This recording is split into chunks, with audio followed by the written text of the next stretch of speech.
क्या हो गया यार आप सब लोगों को? उसने तो बस एक सिर्फ मुझे मशवरा दिया था। आंटी मेरा ऐसा कोई मकसद या इरादा नहीं था। मैं सिर्फ इसलिए कह रही थी कि बोझ हट जाएगा सबका। एक दिन में तुम्हें बोझ महसूस होने लग गया? निगहत भाभी 21 साल से ये सब कर रही हैं और राशिदा भाभी को 17 साल हो गए हैं। और तुम 16 दिन में हमें जुदा करना चाहती हो सबको? मिसालें देते हैं मेरे मैके के इत्तेफाक और मोहब्बत की सब। आपा इसने सिर्फ ये कहा है कि तुम तो खामोश रहो, जान मुरीद कहीं का। आप सब अगर मेरी बात से हर्ट हुआ है तो आई एम रियली सॉरी।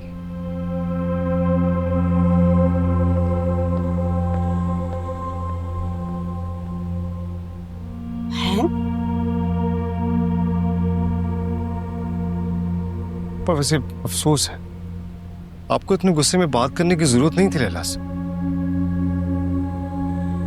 ठीक है। देख रही हैं अम्मी आप इसे, कितना बदल गया ये। और कराए लव मैरिज। भाई लव मैरिज करने वाली लड़कियां तो ऐसी करती हैं, वो नहीं रहती सास नंद बावज वगैरह के साथ। उनको तो चाहिए वो हो, उनका शौहर हो और कोई ना दिखे। इसीलिए सख्ती की है मैंने, ताकि आइंदा ऐसी बात करनी तो क्या सोचे भी ना ये। मुझे गैस की फिक्र हो रही है, कैसे बीवी के पीछे चला गया। आप फिक्र ना करें, हम सब है ना, संभाल लेंगे। और अब्बा जी, हम सब के सामने तो ये अपनी बीवी की हिमायत कर सकता है कैस, लेकिन अब्बा जी उनके खिलाफ नहीं जा सकता ये। आपने एक एक बात बतानी है उन्हें। अच्छा बता दें रात के खाने के लिए क्या बनाना? अभी दोपहर का तो तैयार कर लो, खाने का देख लेंगे। जी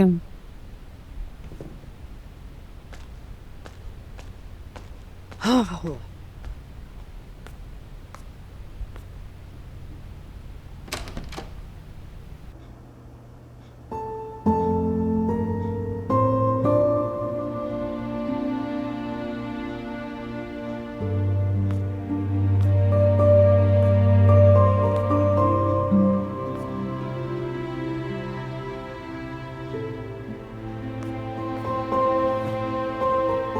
मुझे अंदाजा नहीं था कि नुदरत आपा मेरे इतने मुखलिस मशवरे को इतना गलत समझेंगी। हालांकि मैं तो सबका अच्छा सोच रही थी। यार असल में ना अम्मी अब्बा आपा को एक डर है कि हम भाई कहीं अलग अलग ना हो जाए, इसलिए वो हमें जोड़ के रखना चाहते हैं। हालांकि नुदरत आपा के अपने शौहर अपने घर वालों के साथ नहीं रहते।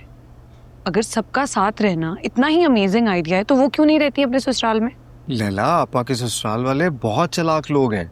उनकी सास नंद बहुत बदजबान और झगड़ालू हैं, और जो उनकी जेठानी है बहुत तेज। बहुत टॉक्सिक माहौल था यार, इसीलिए हमारे घर जैसा माहौल नहीं था।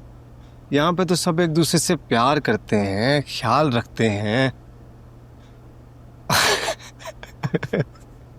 सॉरी यार, मैं मानता हूँ कि आज आपा ने जरा गुस्सा किया, लेकिन यार वो प्यार भी तो बहुत करती है।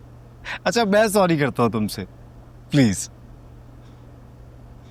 मुस्कुरा दूं? बिल्कुल मूड नहीं है मुस्कुराने का।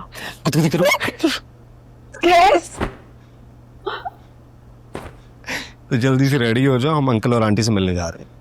मैं अपनी मर्जी के कपड़े पहनूंगी, बता रही हूँ मैं तो। तुम्हारा जो दिल चाहे वो पहनो।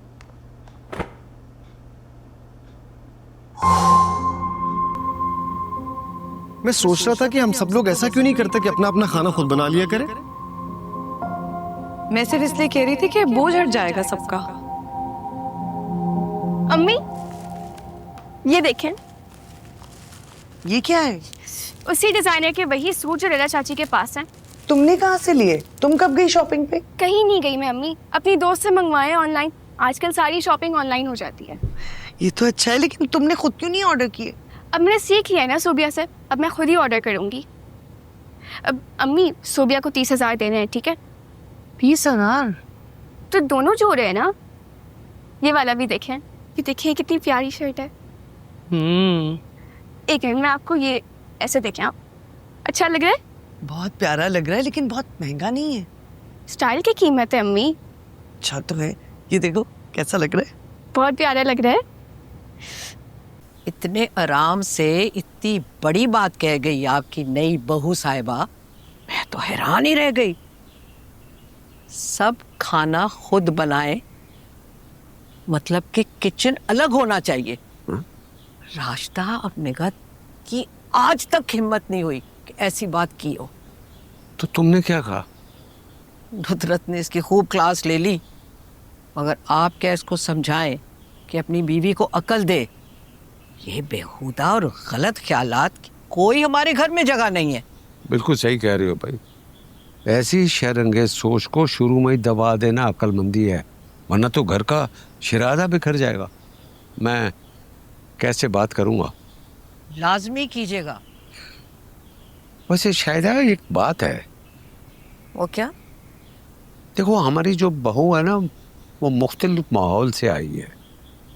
देसी और रवायती तरीकों से वो वाकिफ नहीं है, और फिर खाने का भारी बोझ हमने उसके ऊपर डाल दिया। हो सकता है घबरा के उसने ये मशवरा दिया हो। वैसे तुम राशिदा से और निगत से कहना कि भाई उसकी थोड़ी सी हेल्प कर दिया करे, और तुम भी ज़रा उससे नरमी से पेश आना। अब राशिदा और निगत ने भी तो ये सब किया था।